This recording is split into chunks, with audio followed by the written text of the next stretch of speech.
Hello and welcome to Engineering Thoughts, where engineering minds come together to discuss topics of interest and relevance to our industry. I am Vanessa Seeley-Fisher, and today I'm joined by Richard Gundersen. Now, Richard is an engineer, an innovator, and a passionate advocate for STEM education.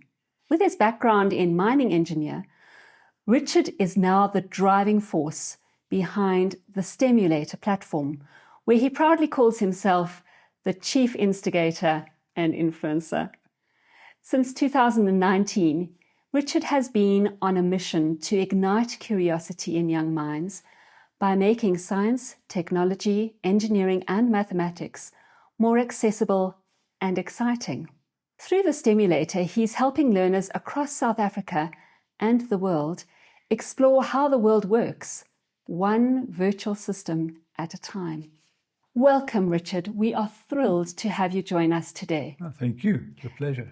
And today we really want to focus on this STEMulator project. So can you tell us what that is?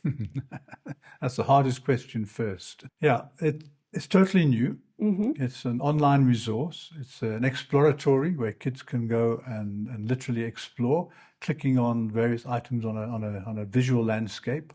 And from there we take them into exploded diagrams of cars or planes or hospitals. And the whole purpose is to try and get kids excited about maths and science. And we're going to reverse a trend in society where there's a declining interest in what I call the hard subjects. Well, I have visited, and I'm going to put the link in the notes below, but it's STEMulator.org. And I'm excited every single time I go online. And I wondered if working in the industrial environment highlighted gaps in STEM education that made you want to address them. I think it's more recent developments. Like I mentioned, there's now shortage of people going into STEM careers, professions. Mm-hmm. That's both at the artisan level and in the professional level. Then we're seeing here in South Africa the failing infrastructure. Mm-hmm. And we're aware that the skills that are available to even attend to the problems are not what they used to be.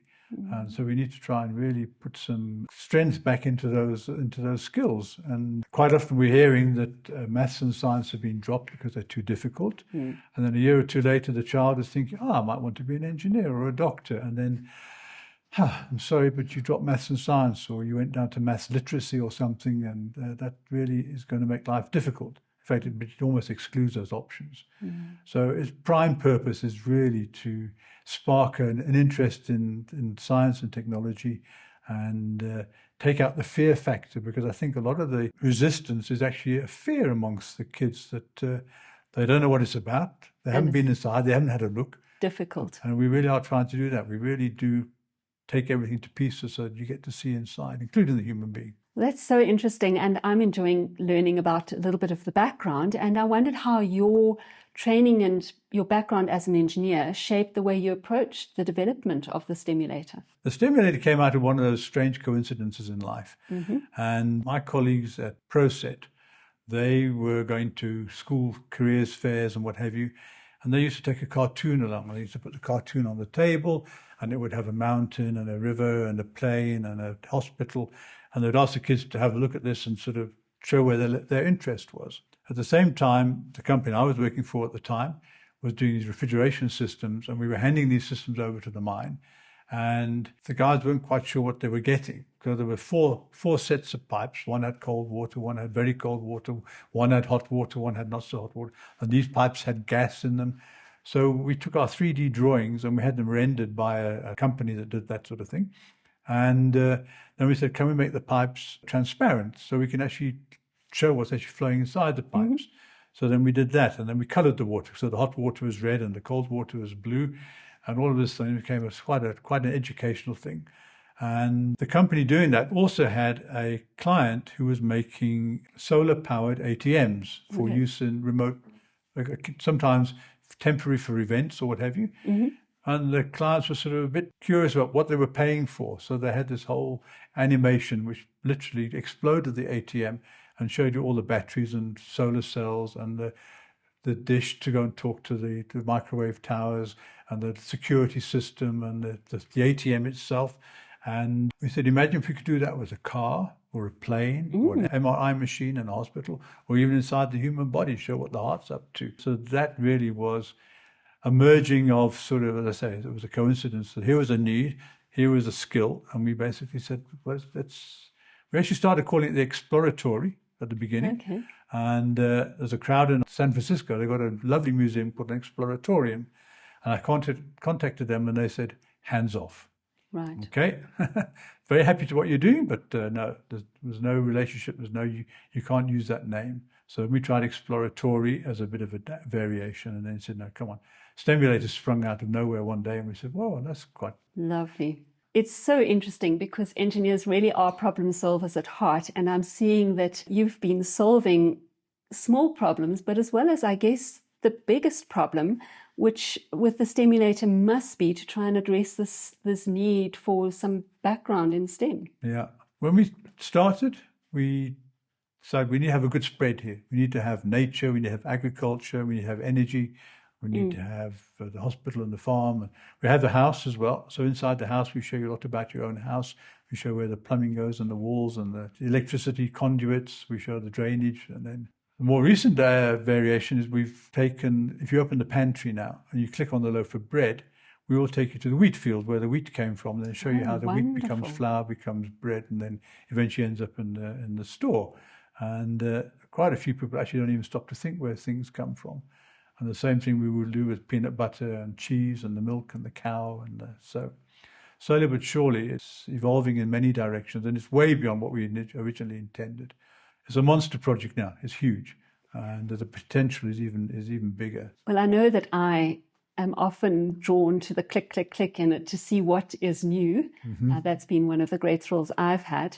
But I didn't know about the bread, so I need to go and visit STEMulator.org so on your again. Click, click, click now, one of our missions is to try and make it more appealing to the youngsters. So we've introduced a gaming feature now. It's not quite released, but it's just about to be. Maybe by the time this goes on air, it will be a feature.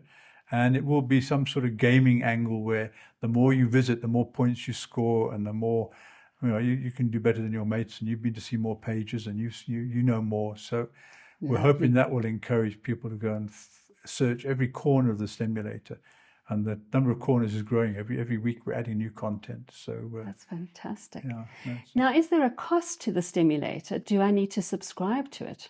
No, there's no cost to the users. We have got a funding drive on to actually obviously keep the developers happy with adding content all the time. We hope the model will attract companies. So I'm going to use mine as an example. We've got some heavy equipment on the mine, and there were 2 or 3 manufacturers of that equipment worldwide. And we would like to think that they would like to maybe make a contribution to then have their product visual on the STEMulator. So not particularly advertising, but at least recognition for contributions made by third parties, by external companies. So they have the opportunity of scoring CSI points or BEE points locally, because it's definitely for a good cause for the country. STEMulator registers as an NPC, so it's out there. Its beneficiaries are the youth of the country, of which more than 75% are people of disadvantaged backgrounds. So it's a worthwhile cause to be supporting. So 100%. But you, the user, no, nothing. We're adamant. It's going to be like Wikipedia. It's out there in the public domain, and you're free to use it. And I might as well mention while we're here, the people in remote areas are saying, so what about us? We have memory stick versions. At the moment, we can still fit the STEMulator complete on a memory stick, and we distribute those into rural areas. I think we've probably distributed about 1,000 memory sticks over the last couple of years. So their disadvantages, unfortunately, they got the version they got when they got it, and we're going to have to make a plan to actually give them an opportunity to upload the latest version. And that can be done once. So you can actually download the latest version once, then you're not using bandwidth on an ongoing basis. So it will operate quite nicely without connectivity. Oh, that's fantastic. The STEMulator is really a platform where we can look inside the machines, the systems, the human body. But there must have been engineering design principles which influenced the design and structure and functionality of the system. I'm sure you had a field day. As you heard, it's evolved. It's added dimensions that we never thought about at the beginning. And I can honestly say I don't know what the coders are talking about when they talk about the work that they do and what format it's in, whether it's in JavaScript or whether it's in HTML. And we've got some pretty young talent in the pool there now. We've got some interns that we brought on board recently, and they're trying to homogenize everything that's there.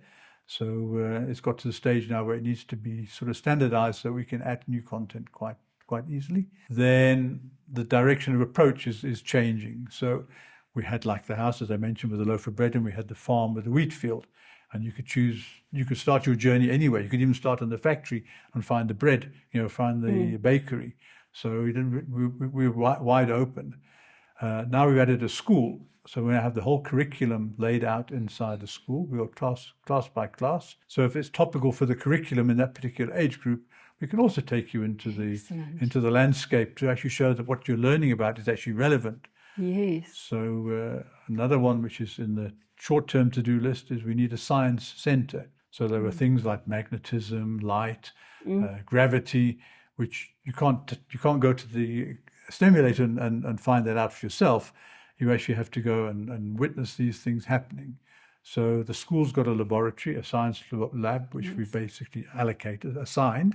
And then on the science plaza, which is next to the museum, we've got a whole science building where we want to do exactly the same thing. So we'll show feathers and rocks dropping at the same speed, and we'll play with light and we'll play with magnetism. And so teachers in rural areas, and we hear horror stories about some of them just being parents, basically volunteer parents trying to plug gaps in the situation. And you can imagine the resources are pretty scarce.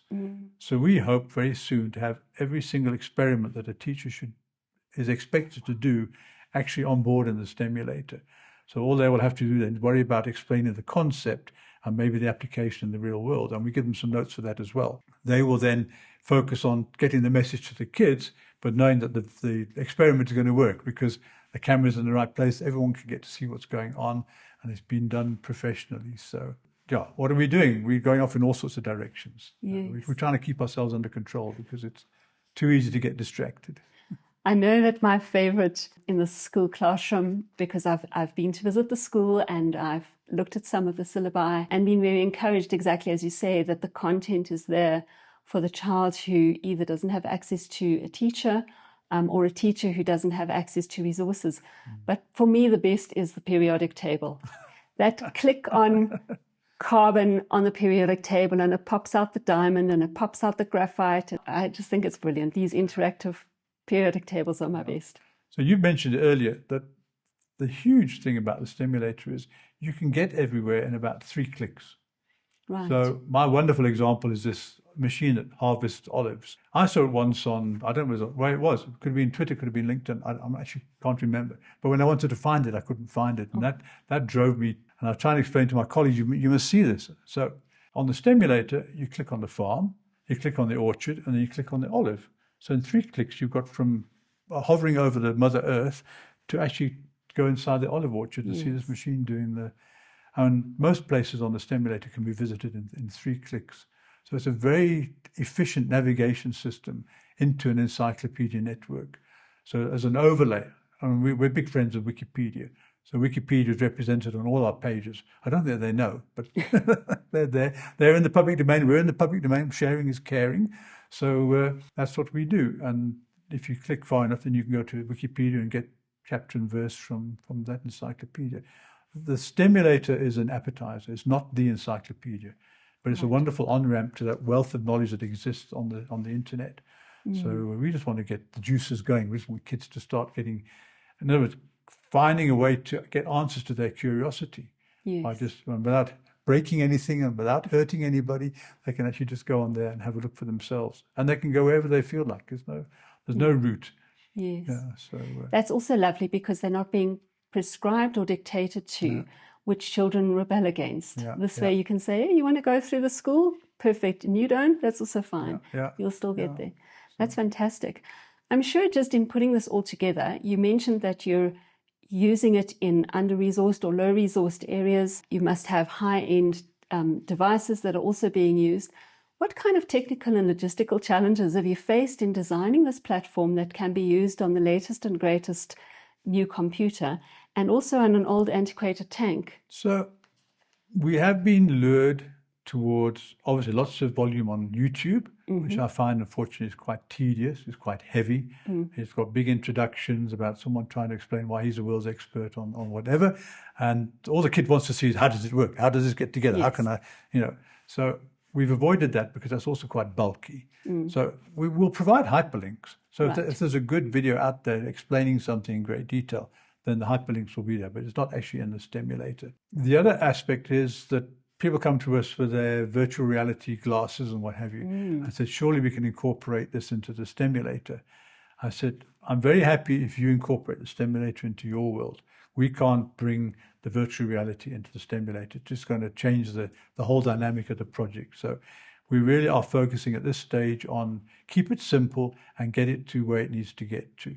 And for that, we're actually moderating our enthusiasm about branching out in some of these exotic directions which we could. So rightly or wrongly, but there will be partners, I'm sure, one day who will take it and add that dimension as a layer above, not that we, the STEMulator, will be there. Now, you've already alluded to the fact that you are continually improving, updating. How are you gathering, or are you gathering feedback from users and incorporating that into your recent iterations? Most users now do take the trouble to fill in the visitors form, and that does provide a feedback opportunity. And in fact, you can visit the feedback form anytime you feel like it. So it's available on the site. And we do get quite a few comments back from users, good and bad, constructive. Yeah, I think we've responded to most of them. A lot of the questions probably come from the old school. Yes. Whereas I think the youngsters these days are only too happy to start clicking and see what happens. Yes. So some of the people sort of say, we're not quite sure how it's supposed to work. I said, well, you're there. All you have to do is touch something and see what happens, which a kid will do. Yes. But sometimes a mature user is a bit slow to take up the... little hesitant at what might happen. Do you think that there are any specific modules or simulations in the STEMulator that every child should visit, things that you particularly like? I've got my favorites for doing demonstrations. Right. And surprisingly, I get feedback. I don't go to all the school outings that our interns go to promote the STEMulator, but somehow the car always features as, I want to have a look at the car. I want to see the car. So that we've tried to keep ahead of everything. So if we do anything, we want to do it on the car first and make that the sort of go-to demonstration model. Lovely. The plane is a close second. That hasn't had an update for quite a while, and I think it deserves it. And so that's the next place. I promote the hospital because there's some exciting machinery in the hospital, which I didn't even know how they worked. So by actually putting the STEMulator together, it helped me learn something about hospitals. And the next day I was in an MRI machine. So I was actually happy to know that these magnets are spinning around me. I knew what they were now. And why those machines make so much noise. Yeah, and then agriculture is an important one for the country. To create an awareness about what we can grow, how it does grow, where it does grow. And then I said the house is another one where... So we try to work hard on those areas which are close to what the youth are likely to encounter. Right. So just revealing that, taking that layer, that veneer off everything that they see. And in your opinion, Richard, do you think that the STEMulator is helping to break down the stereotypes about what the classical engineer and scientist looks like? Do you think it's breaking into new areas where people go, oh, that could be me? I sincerely hope so. There is no hint or suggestion of any race or gender bias in the content. But the end of many of the journeys is actually to show you the careers that are related to that particular field. If you're in the farm, we'll take you to agriculturists. If you're in the mountains, we'll take you to geologists. And if you're in the hospital, we'll take you to the medical profession. And what we do on all of those pages, we present photographs of people doing things in those professions. And I'm quite sure that by now we've got a widespread of the variety. While I'm here, the pages also show you where you can study in this country. So the ultimate destination actually, once you got to the career page and you want to be a mechanical engineer, there's a whole list of institutions where you can actually study mechanical engineering in South Africa. Bias? No, I'd like to think we encourage anybody who's got an interest to go down any road of their particular interest. Personally, I don't expect engineers to be 50% male and 50% female. As long as I feel the door is open to those who want to be engineers is there, then I don't think we should force a system to make a 50-50 split. Yes. Because there are reasons which we don't fully understand why there's a bias in certain directions towards certain professions. And they're natural. So to try and overrule those and to drive balances to an artificial numeric solution is actually quite short-sighted. is wrong. So yes, you are so passionate about this project, and I have to say I too am quite passionate about it. What can we hope to see? What are you going to introduce us to in terms of innovations, technologies that the STEMulator will start to introduce to the audience? yeah. So top of the list right now, everyone asks about robotics. Yes, so that's new on the curriculum, newish on the curriculum, and we've made a provision for it. And I personally, I'm quite excited because I'm a big fan of Spot from Boston Dynamics, and a few others around town now that are coming out. Elon Musk got a chap, I forget what his name is now, but anyway, what he can do is fascinating. And I've heard criticism about we shouldn't be using AI and robotics to do these sort of things, but anything you want to develop, you sort of have to develop in a world that you're familiar with before you send them off to go and be explorers in mines that don't have oxygen in the atmosphere, which they're not capable of doing. But to do that, the fact that he shakes popcorn and delivers it to you in a thing, that's fine. That's the developers getting to get familiar with the machine he's playing with. So, yeah, robotics are high on the list. We've got a place for them.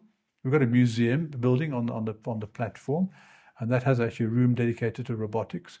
Okay. And then obviously in the school one day, if you go into the science lab, you're going to find robots parked in the corner there, and click on them and they'll come alive and show you a few of their little tricks that they can do. Oh yes, and satellites. Yeah, we've got satellites there as well, so we can link you to anything that's happening up there. And yes, I actually did start an excursion into the satellite world fairly recently, and I ran out of time.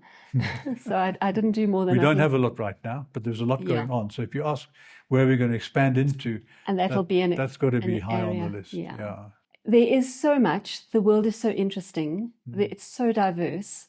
And the more we can expose children to what is available, sparks their own ideas as to what they can achieve themselves. Sure. So I do think that's interesting. Now, in terms of other applications of STEMulator, have you looked at any perhaps collaborations to use the STEMulator as a tool, maybe to help a child to become what they think they'd like to be? Yeah, I think that's almost its primary purpose. So when you're saying partners, there's a lot going on out there. In fact, it's very fragmented. There are a lot of people doing a lot of good work on all in little clusters doing their own thing, which is great. I mean, we need that. We need those enthusiastic people who are trying to help kids get off the ground. I mean, boot camps and teachers who will take kids after hours to go and do something a bit more adventurous in science and technology. We're not that. We don't try to be that. We work alongside. So we're just hoping that in the after hours moments that the kids are looking at the STEMulator, they're getting another dimension. It could be a bedside book. How does it work? They could be watching Discovery Channel, something like that. So we're hoping that the STEMulator becomes a household name, and it becomes another thing they can ask their parents to move off the computer so they can go and spend an hour or two exploring on the platform. So working with others, we would like to have maybe a tighter engagement with some. The ESCOM Expo, the science fair that they run, is a huge program, and that's got a wonderful footprint in the country. We'd like to work alongside them in terms of if they've got an audience, we'd like to be part of that audience and just help the STEMulators penetration into the public domain, because it's very hard to give something away that's free. It's hard to explain the STEMulators. I tried at the beginning to tell you what it actually does. It's not easy. So just to tell somebody you can have this for free, it's a STEMulator. You can go online and what do you mean? I don't understand what you're trying to tell me. So slowly but surely we're getting there. So with a few ambassadors and a few influencers, I think it's a modern jargon. That's interesting you say that. I know that in a few interactions that I've had with others where I know that they've had the captive audience at their disposal, their child, their grandchild. When I first mention the STEMulator, I get the puzzled look. And I'm now at the point where I say to people, just log on. Yeah, it's the easiest description. And have a look. Yeah. I made the mistake in a presentation I did a little while ago where I asked the audience to log on, and I lost them. And I saw a spike on our Google Analytics. Indeed. And yet the benefit afterwards was the feedback to say, we never knew this existed. Thank you for the resource. Yeah. And on behalf of the scientific and the child population, thank you for developing this resource, really.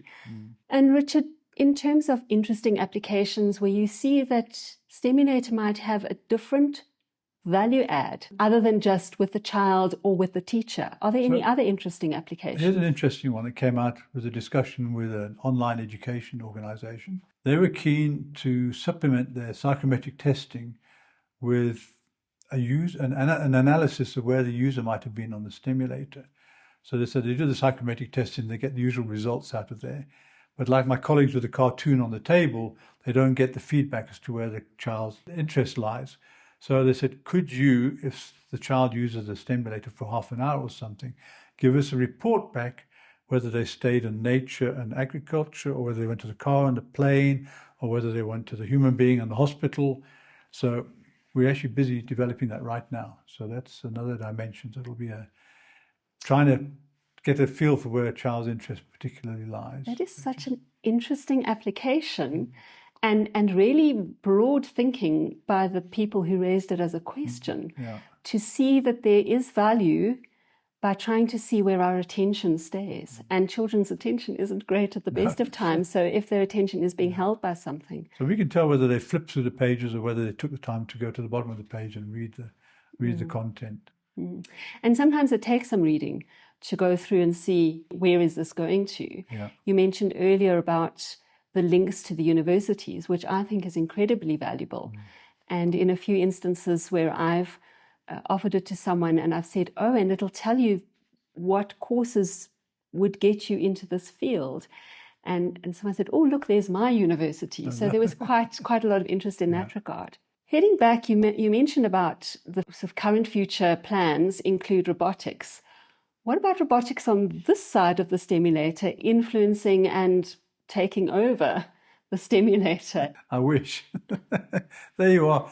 ChatGPT, help me out. I need some new content for the STEMulator. It was quite interesting. And by the way, when I get my referrals now on the website, I've had a few recently that said, how did you get to hear about the STEMulator?